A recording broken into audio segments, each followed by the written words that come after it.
this is Sheridan with Garden Guys and Gal. I'm here with Cody Zeziger. He is our agriculture faculty for Davis County, Weber County, and Morgan County. He covers a huge amount of turf, so he's all over. He's everywhere and nowhere, all at the same time, right?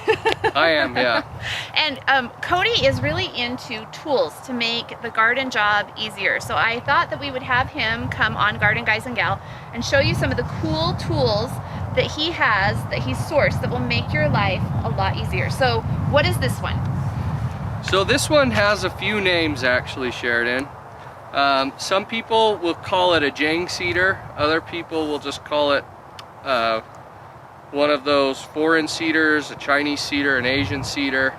But when I ordered this model is called a JP3. Okay. And J may be for jang, Okay. but then 3 because I've got 3 rows that I can plant at once. Now we only have 1 hopper in because that's all we're doing today. Right. But this could actually go up to 5, so the JP3 and the JP5 have the same frame. Awesome. So, and I really like that you could do multiple rows. This gives you the opportunity to space your rows a little bit different so we can adjust all this stuff. It does, so it's really easy to adjust. Okay. I just loosen a nut and slide. And slide it. Which is awesome. And it even has a ruler on the seeder itself, so that you have a built-in measurement for your row width. That's great. And then we can put in different plates. And when I say plates, that's underneath the beet seeds. And it will adjust for different size seeds. And it's this black piece under there. So we've got a bigger plate in because we're doing beets and they're bigger seeds. But if we were doing carrots, or if we were doing like penstemons, or like we were growing cut flowers, we would do a much smaller plate. So you have 2 different size plates, but I'm assuming you can get others. Yeah, so you can go up to a large bean, all the way down to a tiny seed that's smaller than, let's say, a sesame seed. Okay, so that's pretty small. They also give you the option to buy a blank plate, so you could drill a custom size. So if you wanted to even do poppies, you could. You could, so it gives you lots of flexibility. So we're gonna actually plant 2 different ways. We're gonna show you some options here.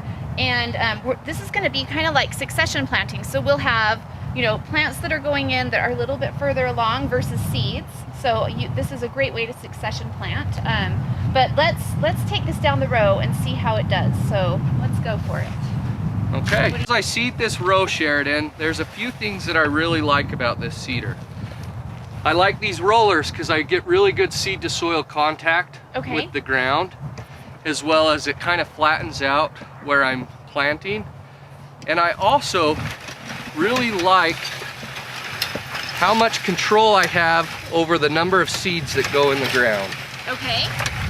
Aside from just the time-saving aspect of it.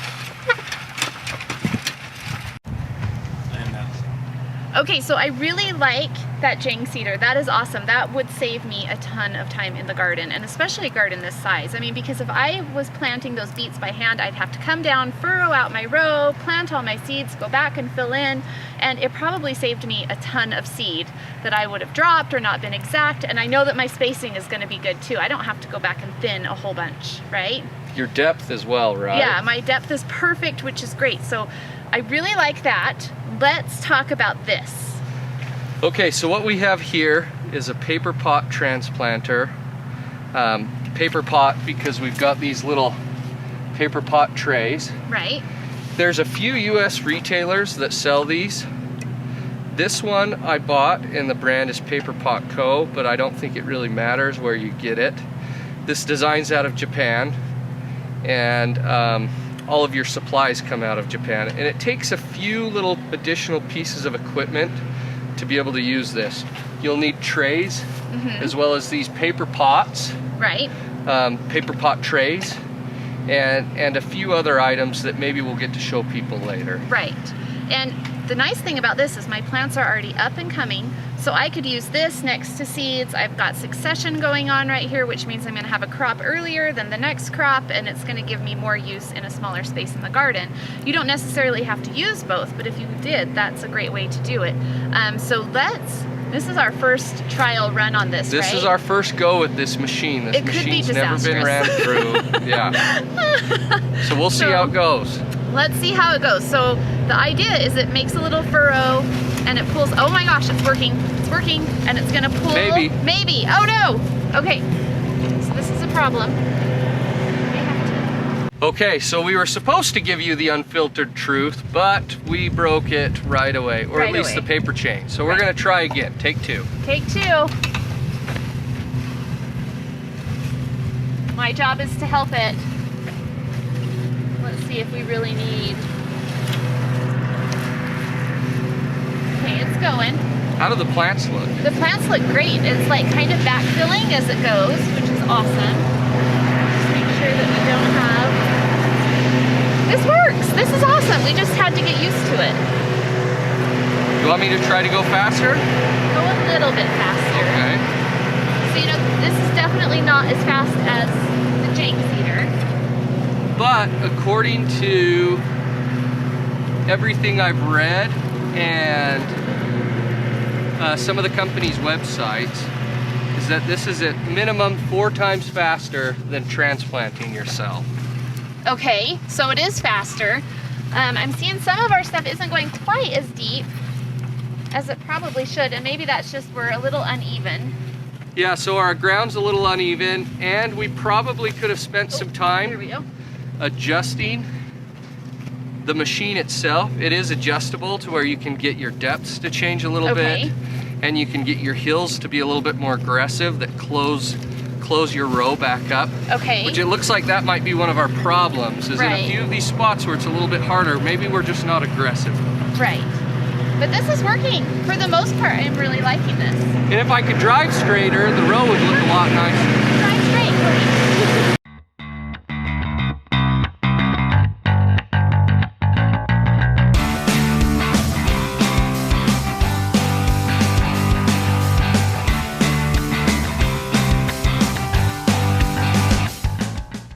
So there we go. Okay, so they both work out pretty well. I think this one has a little bit of things that we need to, like, just things that we need to adjust and learn a little bit Calibrate, more, right? But I think overall it works really well. I'm gonna go back and just kind of fix and fluff and do what I need to do. But tell me about cost. Okay, so costs. If you bought the JP3 from a US retailer online, you're expecting to pay from a little over $1,000 to about a little over $1,500. Okay, so that one is expensive. I bought this directly from the factory in China. I wanted to trial that out and see if it worked. It was about $300 to buy with my extra rollers, and then with shipping it ended up being $410. Okay, so that's not bad when you do it that way. This one. Yeah, this machine was $900. I bought it from a US online retailer, as I said earlier. It was $940 for the machine, but as a whole kit that I bought trays and a lot of paper pots for, Right. it ended up being about 1,300 bucks. Okay. Now, you may say, well, that's really expensive for these low value crops, but when you think about it, each one of these cells only costs you a little bit less than 10 cents per plant. Which is not bad. Which is still cheaper than buying traditional trays, It right? is. You're gonna save money doing soil blocks, but you're gonna waste a lot of time. Right. And then, I mean, the gold standard is to have a tractor. Yeah, to have a tractor, but this is gonna set you back well over $10,000. Right. So, I mean, this is a much more viable option if you're small scale and looking to add something like this to your operation or just to your backyard if you're a homesteader, that kind of thing. So, I think they're two good options. So, thanks for showing them to us. Yeah, happy to be here.